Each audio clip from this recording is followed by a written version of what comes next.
Do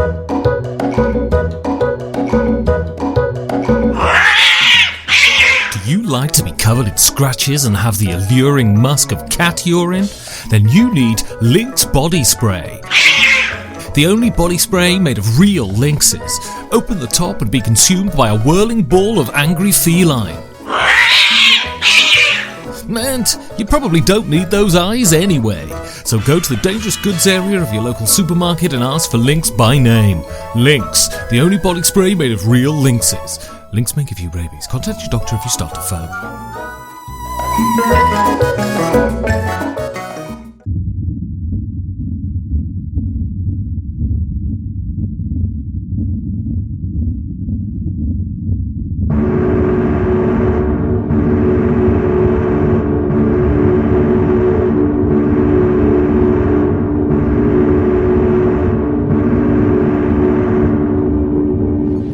This is The Wretched, an actual play podcast of a game by Chris Bezette and played by Ben Maddox.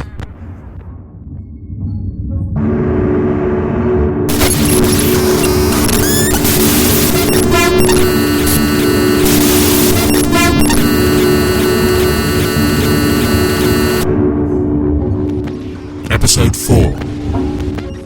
A bit of housekeeping.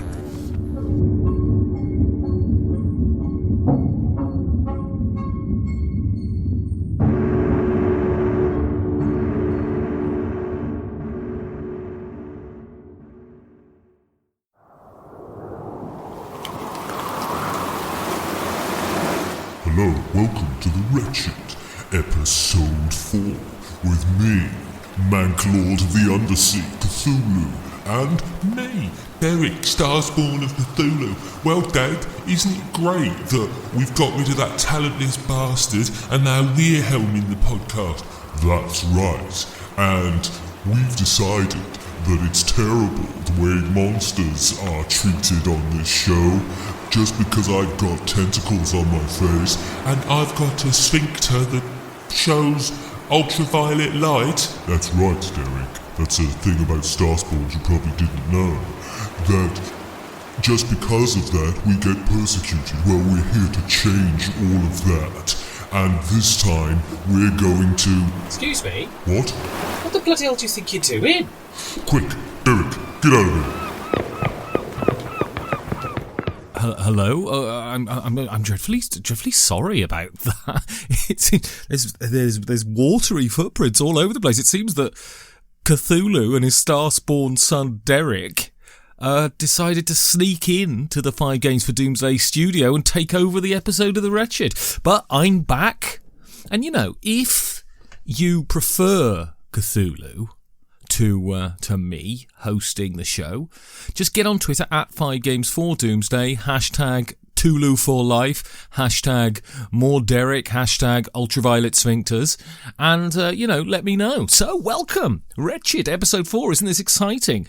You know, I'm really shocked that someone as famous as Lord Cthulhu would want to host this show, but there we are. It's exciting, isn't it? He's very much, when it comes to monsters' rights, he's very much the Gary Lineker of the tentacle-faced undersea gods, isn't he? Cthulhu. Anyway, so yeah, last episode of The Wretched. I'm sat here frankly gasping to have a sip of my tea, but I just can't stop talking, so hang on, I'm just going to have a sip of my tea. Yeah, so last episode of The Wretched, he was talking about a lady he wanted to maybe bump uglies with, and then she said some crazy stuff and that, and he didn't tell his crewmates and he feels guilty about it. But now a ship bumped in. I don't know what the ship is, and I don't know what's going to happen with the ship because, I haven't rolled the die and got the prompts and that. So, but, this is The Wretched. There's a creature. They've eaten all my mates. I'm the last survivor. And I roll the die for as many prompts as I get. And then I go through the prompts. And as you know, I've got my packet of cards here that I draw. And I've also... Hang on. I'll just get him back. Oi. Who, me? Yeah. Can you come back in a second? Why? Just... Can you come? I suppose, but can Derek come as well? Yeah, Derek can come with you, but just you talk. Would you? Right, then. Yeah, okay, good. Yeah, so what I want you to do is, can you explain to the listeners what kind of die that we're using? Of course, I have endowed this episode and series of The Wretched with the Cthulhu die, with the evil elder sign on the number 6. It is not because I wish a malign influence on the planet that I speak to you, but monsters have hearts too. I'm a father. That's right, and apart from the AC/DC, he's a very good father. Thank you, Derek. And also, don't listen to what they say about him. When there's things under the sea, it's not Cthulhu farting, although sometimes he is, and you don't want to be in the room after Sunday dinner while he's got the Grand Prix. Derek, thank you very much. Thank you very much, Derek. You can go outside and turn on the Cthulhu-mobile now, please. Alright, Dad. Well, just letting you know that we use the Cthulhu die. Cthulhu out. Peace. And there he goes.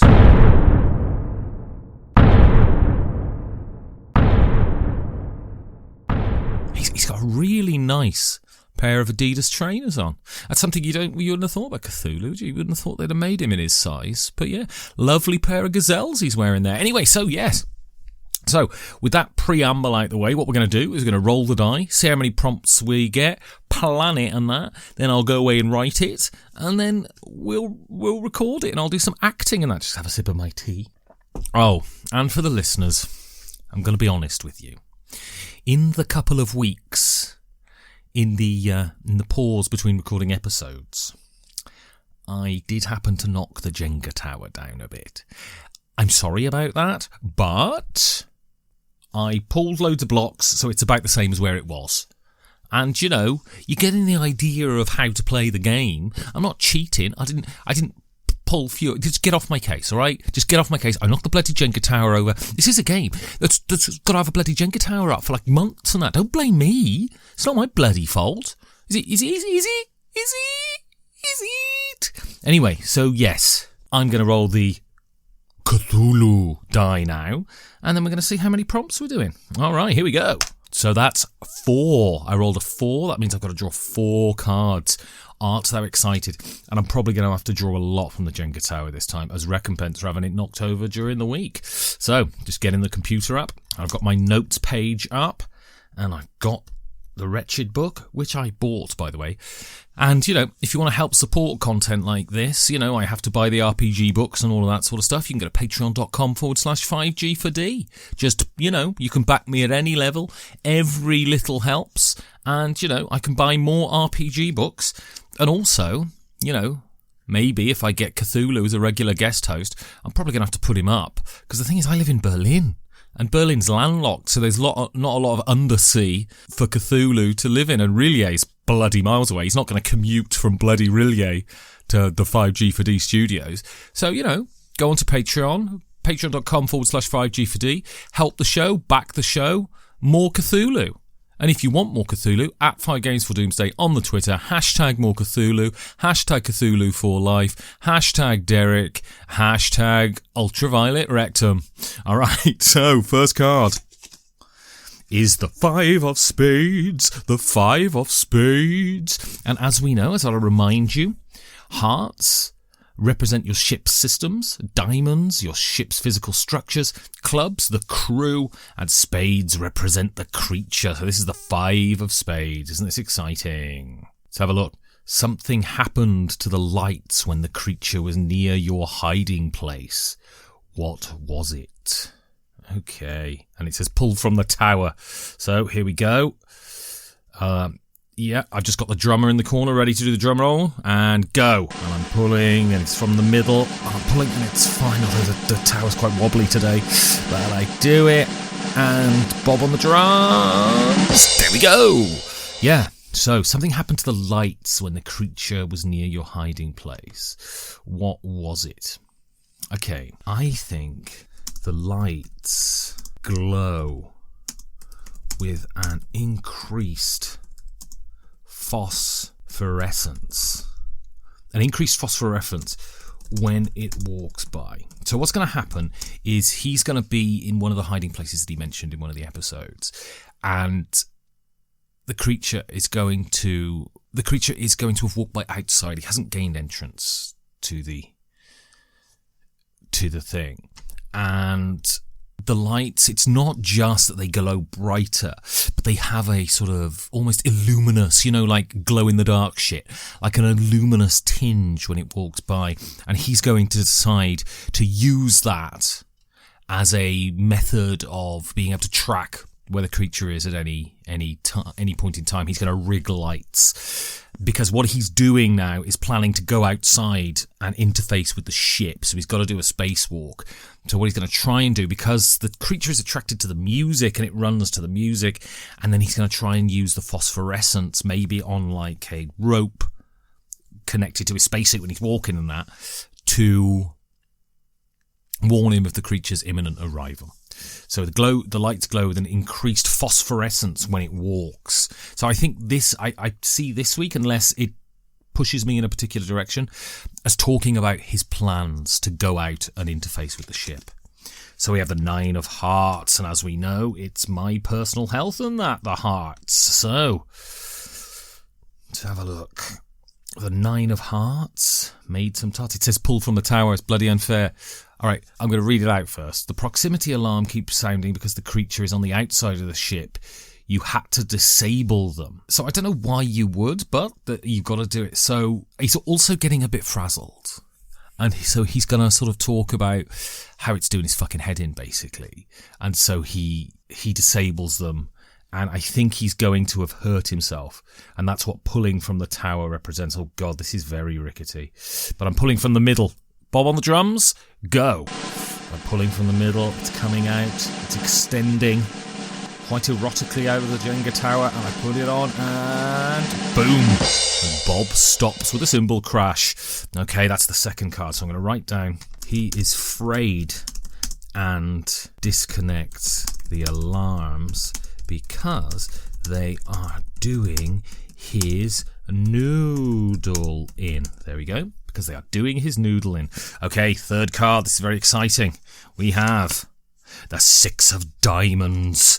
I'd like 6 diamonds. Then I buy myself some nice trainers or something. I did buy myself some nice trainers recently. I bought some slip-ons because I felt like having some slip-ons in the Vans slip-on style. But they're a special edition Sweep It Into Space Dinosaur Jr. pair of trainers. They're lovely. I'll take a picture, put them up on Twitter and that. I don't think you care, do you? You don't care. It's so self-obsessed, isn't it? Isn't modern influencing so self-obsessed? Like, you see these people, and a lot of them, if you go on Instagram, for instance, they're just attractive people going, woke up this morning, had some porridge and that, then just going out, I'll take my top off. And, very, very self-indulgent, modern social media. So what are we looking at? 6 of Diamonds, went to the Pymans. Pull from the tower again, bloody hell. It's unbelievable. The sewage silo springs a leak. It smells terrible. You fix it as quickly as humanely possible. Okay, so basically, he's going to talk about interfacing, because I quite enjoyed what I talked about last week, that they're essentially ruled by a military invasion that happened a few years ago. And he's going to talk about that, but also he's going to talk about, it's going to be a maintenance week on the Wretched. Oof, it's getting harder to find Jenga blocks. This is rough. This.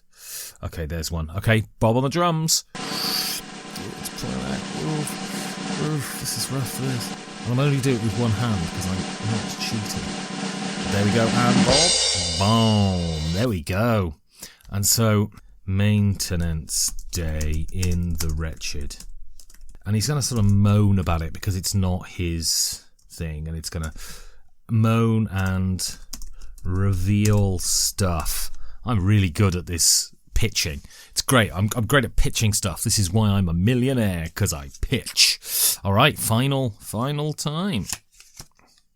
The 8 of Hearts. 8 tarts for me. All right, where are we? The 8 of Hearts. It doesn't say pull from the tower, thank God, because the tower's looking very rickety now.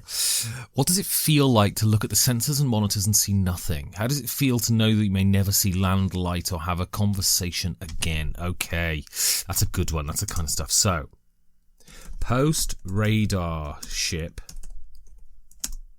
It has been exceptionally quiet.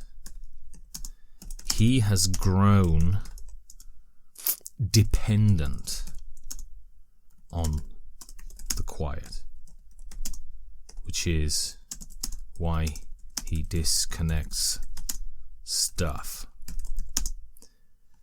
Muse on the nature of life and that. That's my note. Muse on the nature of life and that. That'll be interesting to find out what musing on the nature of life actually translates to. Well, anyway, so I'd like to thank you for listening to the show. I'd like to thank my sponsor, Lynx Body Spray, the only body spray made entirely from lynxes, and Cthulhu and his star son, Spawn Derek.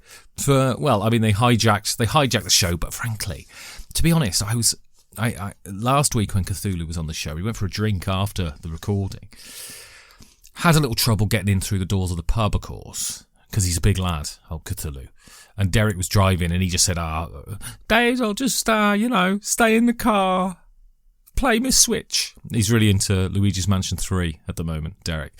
And me and Cthulhu went out and we had a pint. Well, I had a pint of beer, and he had a flagon of the soul of eternal torment. And, he's a nice, underneath the tentacles and the barnacles and the octopus testicles, he's actually a very nice guy, Cthulhu. And I think, so he met H.P. Lovecraft in the 30s after Lovecraft had published Call of Cthulhu, and he met him at a party. Bloody awkward for Howard Phillips, to be honest, because he doesn't portray him in the best light in the story. And I expected Cthulhu to say, and I sapped his soul, and that is why he died young. But actually Cthulhu went up and just said, Howard Phillips, I think you're a great writer, you've got a lot of talent, you use words like Stygian. He really loves the word Stygian, Cthulhu. But, I think you were off in your representation of me, and Lovecraft owned it. And he said, yeah, no, fair enough. Sorry about that. I only sold it for 20 quid anyway, and I see no royalties on it. And, after that, they were all right, Cthulhu and Howard Phillips, and they'd occasionally meet for afternoon tea. And one time, Howard went to Rillier. Wrote in his journal that he thought it was a barnacle-encrusted shithole. But, that's how Cthulhu likes it. He's casual that way. Anyway, so thank you for listening. As I said, you can back the show at patreon.com/5G4D. You can go on Twitter.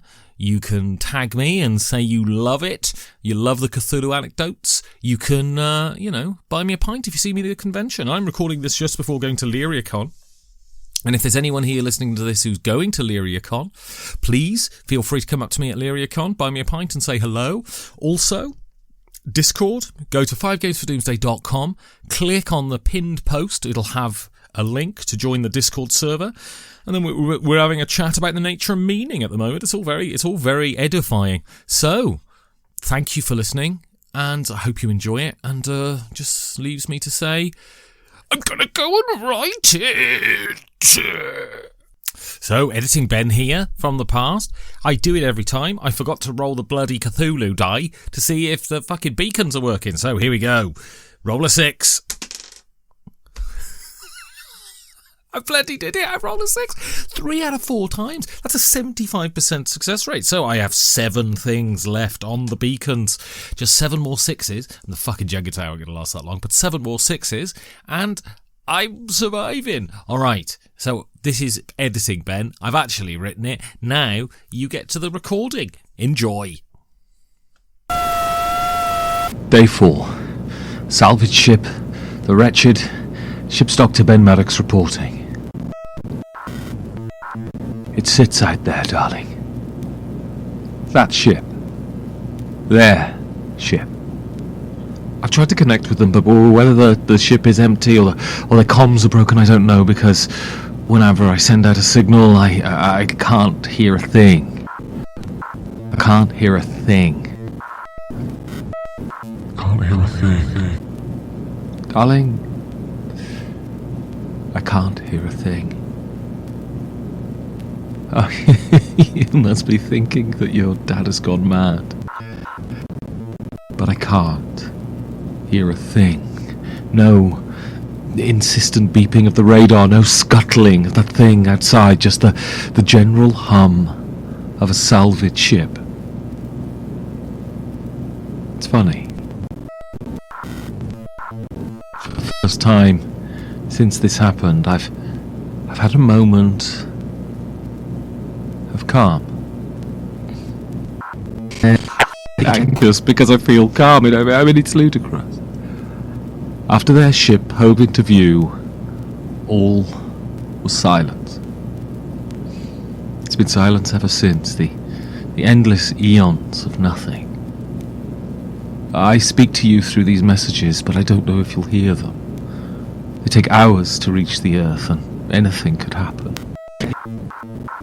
I don't suppose the corporation will let you hear them anyway. I'm just a resource to them, and since when have humans treated their resources with any dignity? I slept in the cubby underneath the pilot's chair last night. I needed to feel safe. Those cold aluminium walls felt like they gave me some protection. And I think it was because after seeing the ship, I expected more of them to come and none did. And it hit me like a smack in the guts. Whether it be from that thing outside, from that ship, the lack of food, or at my own hands. I'm going to die out here. If you ever hear these words, they will have to serve as some sort of farewell, because I'm going to die out here. You should have seen me in that little aluminium box. A sudden serenity flooded over me. I must have looked like a dirty Buddhist monk in overalls in that little box. Eyes shut, communing with nothing. All I hoped was that you wouldn't be too hurt. That you'd remember your silly old dad, and maybe one day, in the future, you'd be free. Really free, like I was when I was your age. I really accepted my death then, in that moment, and I felt calm. Now, of course, nothing good ever lasts. It started with a faint smell. Strangely, not bad at first. It smelled, how can I put it? Human. Then it hit me in the nostrils. Shit, darling. Rotten human shit. I mean, it fair yanked me out of my reverie. I climbed out of the cubby, and there was this green slurry on the floor. I mean, the bastard sewage pipes had burst. Then the bloody sirens went off to warn me, and I was so angry I went with the ship yanking the wires out, and I bloody killed them. Silly sod. So I cleaned up the shit and the piss off the floor, and then I heard that vile scuttling. And the lights around me started to increase in intensity, and they developed a hue, a strange hue. It was the colour of those glow-in-the-dark stars you had on your ceiling when you were little. Then it occurred to me, I could go out to that ship. I could rig up lights, distract the thing, rig up lights, and it would give me some sort of warning signal. Now I don't quite know what to do after I've been warned, but just that idea, it was a jolt, a kick up the arse. I could stand in an aluminium box and accept my death, or I could bloody do something. I could head out into space and get into that ship. Maybe it works. Maybe I could get out of here. I'm happy. Darling, it's strange, I know, but having a purpose is so much better than the sterile serenity of acceptance. I have a lot to do, so I should go. But know that I love you, and if I can, I'll get back and see you and hold you, and you could tell me what a fool I am. All right. This is Ben Maddox, Ship's Doctor, signing off. All music by Chris Bizet. The game can be bought at loottheroom.itch.io. If you want to support the podcast, you can do that by going to patreon.com/5G4D. Thank you for listening.